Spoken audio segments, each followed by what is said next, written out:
Just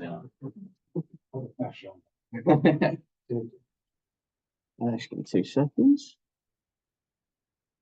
So yeah, just to give myself probably a bit of introduction, I'll probably sit down as well. Easy. So yeah, I'm predominantly known for really working with Newcastle United women. Done that now for a long time. It was my first placement, started late 2019, so it's been a long time as the club sort of developed. And I guess what I'm bringing to this talk today is my expertise in terms of my experiences that I've had in doing that, and what I was just talking earlier about. This first year has been full time for the girls, been full time for some of the staff. Myself has been part time, but I've really tried to make it a full time role and try and learn how sports psychology can be applied to a full time environment and be done full time as well. And there's loads of lessons to take from that. I can't say I've done everything right. I've done a few things right, but not everything. You know, a lot of lessons doing it. So the talk today is sort of to go through 5 different lessons that I've kind of picked up along the way. A few pictures to go with that. And hopefully you'll have some questions at the end of it if you want to ask in anything more depth. That's absolutely fine. But these are my ramblings, to be fair. So take from it what you will. So this is when I was about 14, 15. This was the first book I read that really got me into sports psychology and really made me want to do it. I'd say sports psychology, more so psychology in general, because this book was about a journalist who decided to enter the World Memory Championships, and with no real experience of that, or no talent in memory, entered that competition and won it. And in that book, it talked about a theory that I still think is the coolest thing I've read about in sports psychology or psychology, is memory palaces or mind palaces, where essentially you take advantage of your ability to remember a room. So if you after leaving this room, probably quite well remember the details in it, even though you're not consciously trying to remember it. So it exploits that. You put an image of something in that room, and then you can remember anything. In this competition, it's a bit of a ramble, but they used to remember a deck of cards back to front. They could look at an entire deck of cards and just look at it really quickly and remember the entire thing just using that technique. And the reason I go on about that is it was the first thing I read that made me realize that improvement in performance, making yourself better, doesn't come from things external. It comes from a better understanding of your internal, better understanding of your own mind, understanding that, manipulating it so you can perform better. So that was my first real getting into sports psychology, getting into psychology. And then also my dad worked in football as well. He's been a coach, been a manager, still is. And he worked with a lot of people. I don't know if people heard of Bill Bezic before. He used to work with Manchester United in England, everything like that. My dad also worked with Steve Black, who used to work with the Falcons, used to work with Johnny Wilkinson. I talked a lot with him. And those people really inspired me to get into it. And I'll probably talk a bit more about them as I go along. But the reason I kind of talk about that is probably my first lesson, which is make sure you love it.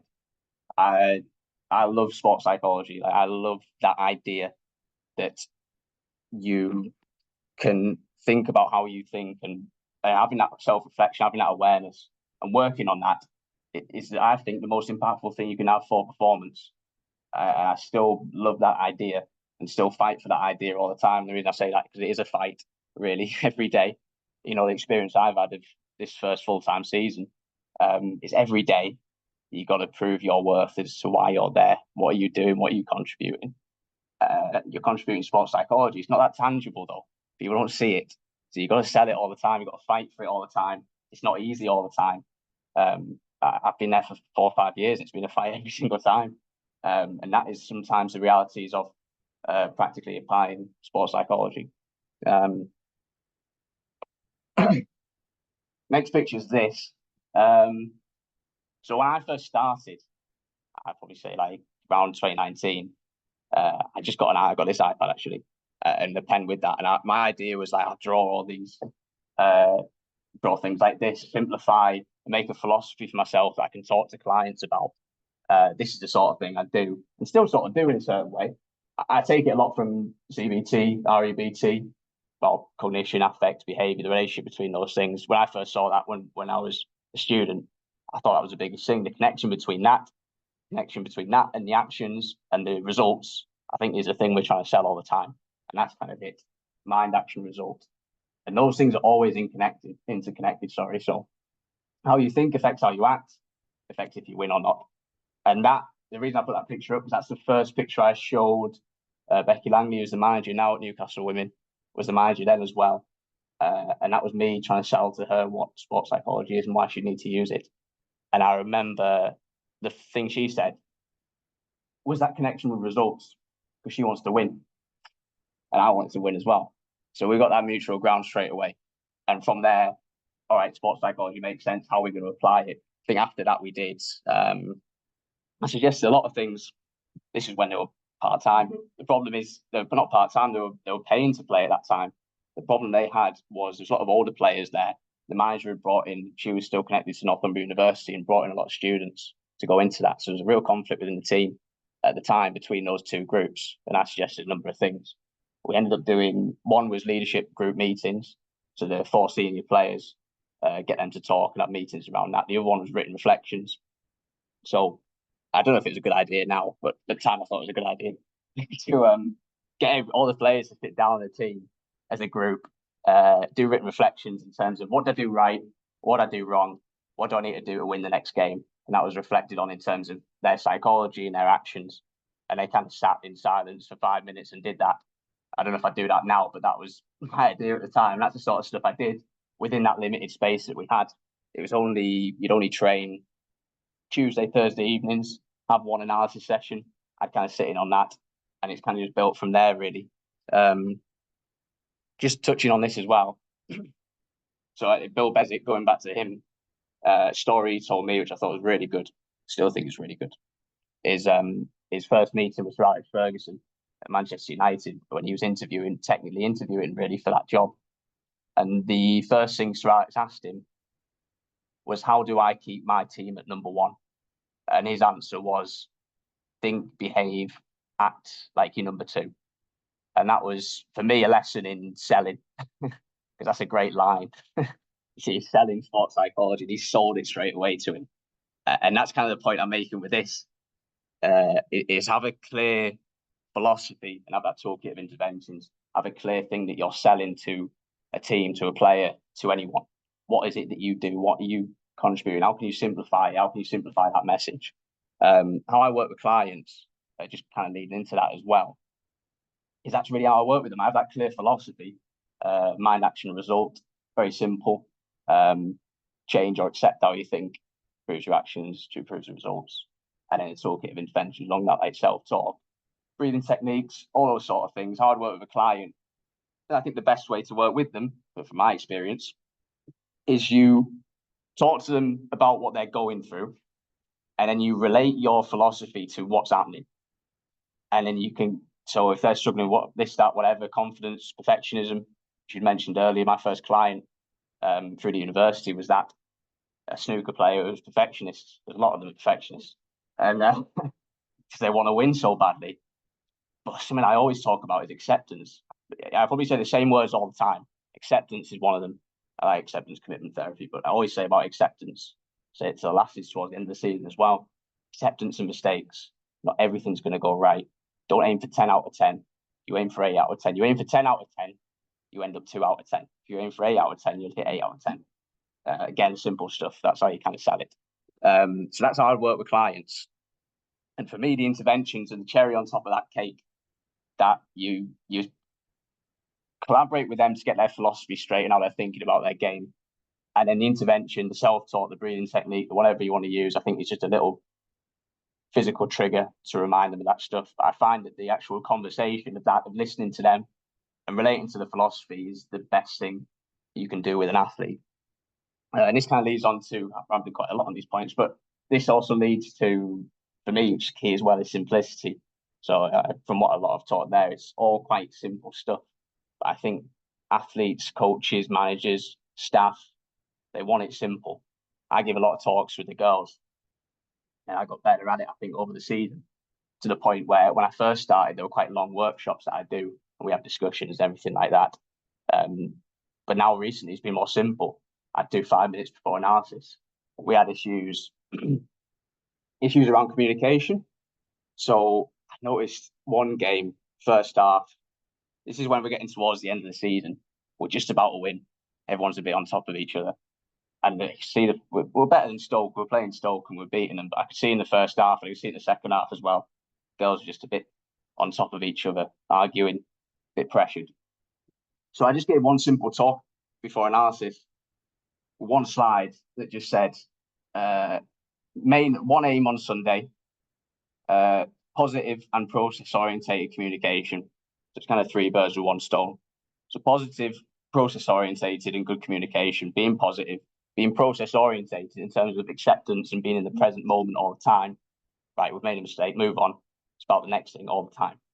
And communicating that. And I only communicate that in 5 minutes, and that was it. And I think that simplicity as well in a busy schedule day to day is kind of what they want.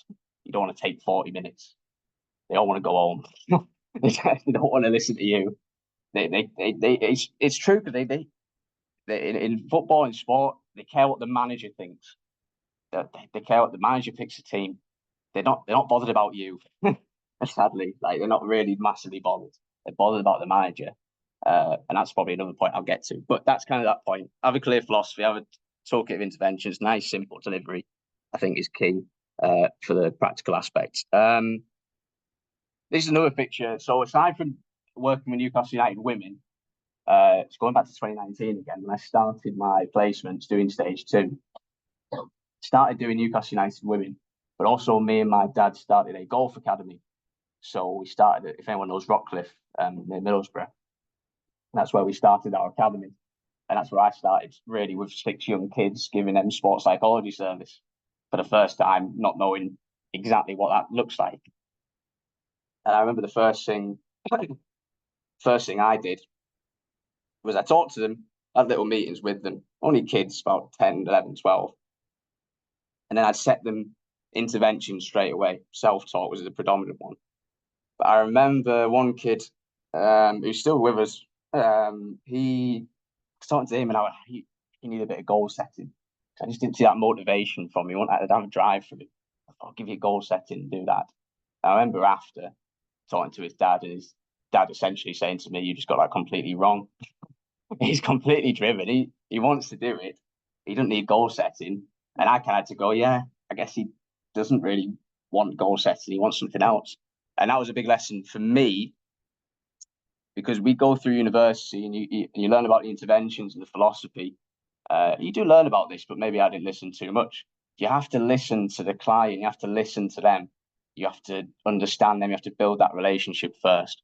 You can't do anything without the relationship, without showing that level of care as well. That's the same with starting at Newcastle United women as well. When I started there, I was rubbish at talking to players.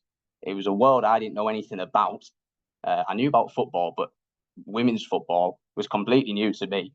And the realities of doing sports psychology, you don't really get a lot of contact time with them.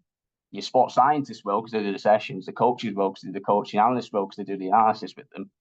But yeah, you'll have a workshop with them every now and again. But you might bump into some corridors and stuff. But especially in part-time football or voluntary football, whatever it was back then, they'd come in on the evening, train, and go home. And you haven't got anything to work with on that. When I started to work with the manager, to be fair, which I still think is true, I talked about coaching the coaches, because that is the biggest impact you can have, is working with the coaches, influencing them, which I'll talk about in a minute. But that's the main thing you can do. But there's still the relationship building, everything like that. That's changed for me. We had a goalkeeper coach come in called Chris, and he's from London. He's probably a southerner. And he'll just talk to anyone. He'll just talk to everyone. And he talked to all the players. And I just basically followed him and just did the same thing, because he got along with everyone. And I realized, I've just got to do that. And sometimes you're going so tense, you don't realize that actually just being yourself and just having a laugh and communicating is massive. That's the biggest thing you can do. Going back to Bill Bezic again, and Steve Black and those people that I'd known, my dad had worked with, the best thing they do is nothing theory. It's more, they'll talk to you, they'll shake your hand, they'll give you eye contact. You become their world as soon as you talk to them. And you can feel the care that they're showing straight away. And that is probably the biggest thing you can do. Because as soon as a player gets that, like, I can play, I can do anything, because this person believes in me. And that's with no words being spoken. Of course, we want to speak the words eventually, but that's such a big impact. And you can't really do that. You can't make that impact without having a relationship first. And that's the point there. Build relationships and care about people before you do anything. On top of that, going more to this season, the first thing I did this season is had a one-on-one meeting with every single player. The manager asked me to do it, to be fair. And after I'd done it, I gone, that's probably the best thing I could have ever done, because you get to know them. I may have taught some psychology with some of them, but mostly I was asking them why they got into football, what they're doing here, what they want to do. Just showing that level of care and showing that I'm a human being, because you can easily have that disconnect straight away. You just got to talk to them. That's the biggest thing I've learned from that. I've probably got better at it. I could still get better at it, but still. This one is, I like this picture. I don't know how I managed to grab that trophy and lift it in the middle. I don't know how I got away with that. But I really like that picture because it shows to me accomplishing what I wanted to accomplish. I think is the hardest thing to do. Being a sports psychologist and working in football is having the acceptance of the staff and as coaches and working with them. It is probably the most difficult thing to do as a sports psychologist, because the reality is, I think sports psychology is the closest thing you get to actual coaching. Everybody else doesn't really get that much in the way, but you are coaching the players in the same way that the coaches sometimes coach the players. They think they know psychology. So you find yourself stepping on toes quite a bit. And to try and not do that and find a way to not do that is really difficult. I'm really fortunate because my dad worked in football and I have his name. So when people know that, they kind of accept me a bit more. But as a starting point, you still need to show you know what you're talking about, and you still need to fit in that environment and still work collaboratively as well. It comes down to practical also. The reality is, again, of a full-time program, a day-to-day, how do you actually fit into that and work with staff? They've all got their own things going on. How do you engage them? How do you work with them? Because going back to my previous point, coaching the coaches is the biggest impact you can have. The working with the manager, again, they want to listen to the manager, they don't want to listen to you. So if you have a good relationship with the manager, and if you're informing what she's saying to the players, that's the biggest impact you can have. A lot of the things I do is I will try and grab Becky before, on a game day, I'll try and grab her before she gives her team talk. And I'll go, maybe you could say this, or maybe say this, or I think they're a bit like this, so maybe do this, deliver it this way. She'll go, all right. But that's the best thing you can do, because then she'll talk and she'll say what I've said. And that has much more impact than me saying it. The funniest story I've got on that is we were playing Manchester United this season. That was our biggest game in the FA Cup. So we started that week on the Monday having a staff meeting, and we'd all gone through each of our departments of what we thought, how we're going to prepare, blah, blah, blah. I give him my opinion that I think we should ask the players, what do we have that they don't? Man United are just top. We've got the best players and everything. We've got the most money and all that. What do we have that they don't know going into this game? Because for me, I wanted the answer to be that togetherness. Put a lot of homegrown players and a good community that would build from that. There are a lot of egos in that Man United team, and it's a different sort of structure than what we have. That's kind of what I wanted. That's the psychology side of it that I wanted to get out of that. So I was going to do that on a Thursday, but Tuesday came along, and then they started analysis, and that exact question was the first slide in that analysis, and the manager presented that question to the players. And so I went to after, you just stolen my idea. But that's, to be fair, that is the best way. That's the best thing that can happen, because if I'd have delivered it, it would have been all right. But if the manager delivers it, the player knows that's important, and they buy into that, and they buy into your ideas. It's a bit of a selfless job sometimes, and you do a lot behind the scenes that players don't see. And that's another thing I've learned. I'll probably go on to the next bit, but they don't see a lot of that. But working with the staff is the biggest impact you can have. So that's the point. Fourth point, learn to work with and support the coaches and the staff. That's being humble. That's being open. That's being respectful of what they do. Suggesting ideas, not combating them too much. You won't win. You've got to work with them, and you've got to support them and show that level of care for them the same way you show to the players. That is another thing that you've got to do. Last one, So this season, the best thing that's happened this season is midway through, the club hired Dr. Ian Mitchell to be the head of psychology, head of sports psychology for the club. So that as the women's comes in closer, now we fall more into a department together. Myself, Kim, who works in the academy, and Ian, who's going to head that whole thing, and they're going to expand that. But Dr. Ian Mitchell, he has worked in first team football with Swansea. He then worked with Gareth Southgate at England. He then, I think, he more recently worked with Wales in their national team as well. So the experience is unbelievable. Really well educated, well researched doctorate as well. So he's got everything basically, and it's kind of like that. Or I'd like to be like that if when I'm that age, whatever he is. And one of the things chatting to him that he's kind of provided for us, which looking back, it's shocking I didn't really have it, is kind of a structure of what we want mentally from our players. What do you actually want from them at the end of the day? And he's got these three, which I think are brilliant. We want drive, we want regulation in terms of consistency, performance, dealing with pressure, and we want openness. That openness to learn, openness to communicate, lack of ego, that sort of thing. And that's the best thing he's provided. And since he's kind of given me that, I kind of ran with that and worked on it. The thing I've developed since then, the thing I've just done most recently, which I'm the most happy with, is behavioural assessments. So you were talking about warm-ups before, and that's the sort of thing I start doing now, is I will set the criteria of behaviours that I want to see from the players and score them on a scale of 1 to 4. So in a warm-up, I generally watch the overall session of the warm-up and base it off this criteria. How driven do they look in terms of their behaviours? How regulated do they seem? How open do they seem? How much enjoyment?